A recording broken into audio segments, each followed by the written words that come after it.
नमस्कार मित्रांनो, मैत्रिणींनो. आता जो शेअर आपण डिस्कस करतो आहे तो गॅसचा शेअर डिस्कशन करतो आहे.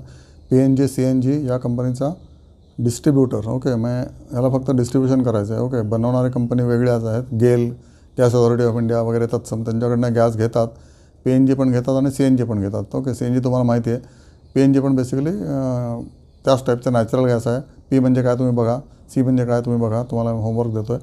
ओके, तर ही कंपनी सध्या नीट चालली आहे, पण तरी शेअर मार्केटला हे कंपनीचा परफॉर्मन्स पटलेला नाही. त्यामुळे शेअर मार्केटमध्ये ही कंपनी 300 ते 400च्या दरम्यानच आहे. व्हाईल याचे पोटेन्शियल आहे 700-800चं पोटेन्शियल असू शकतं. ओके, त्याला ह्याचे कस्टमर कोण कोण आहेत? इंडस्ट्रियल आहेत. ओके, इंडस्ट्रियल म्हणजे त्या कंपन्यांना इंडस्ट्रियल फ्युएल म्हणून जे PNG किंवा जे लागतं ते देतात. ते नंतर डोमेस्टिक आहे.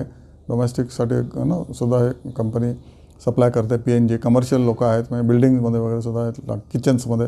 ओके, ऑब्वियसली तिथे पण हे पुरवतात.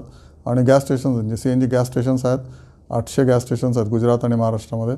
हा पण बिझनेस जोरदार वाढतो आहे. 38%नी वाढला हा बिझनेस. ओके, इंडस्ट्रियलचा असेल 53%नी वाढला आहे. डोमेस्टिक काय विशेष वाढलेला नाही. ओके, आणि पाईपलाईन्स पण आहे यांची 42,000 किलोमीटर पाईपलाईन आहे यांची गुजरातमध्ये, महाराष्ट्रामध्ये. Company on company operated 652 pump आहेत, ते आता 662 झालेत. ओके, प्रायव्हेट कंपन्यांना दिलेले ते 95 ते 106 म्हणजे लोकांना दिलेले डिस्ट्रीब्युटर्सला. आणि OMC म्हणजे इंडियन ऑइल टाईपच्या एरियामध्ये पण यांचे 61 पंप आहेत CNGचे. गुजरातमध्ये 550 आहेत आणि महाराष्ट्रामध्ये 256 आहेत. महाराष्ट्र आणि बऱ्याचशा इतर स्टेट्समध्ये पण आहेत. चेअरमन सगळे IAS लोक आहेत त्यांचे.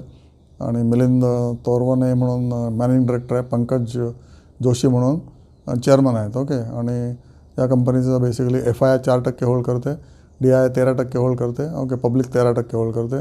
प्रमोटर म्हणजे GSPL गव्हर्मेंट ऑफ गुजरात आहे आणि गुजरात स्टेट एनर्जी असे 61% प्रमोटरकडे आहेत. ओके, आणि ऑब्वियसली 44 डिस्ट्रिक्ट्स ही कंपनी कव्हर करते.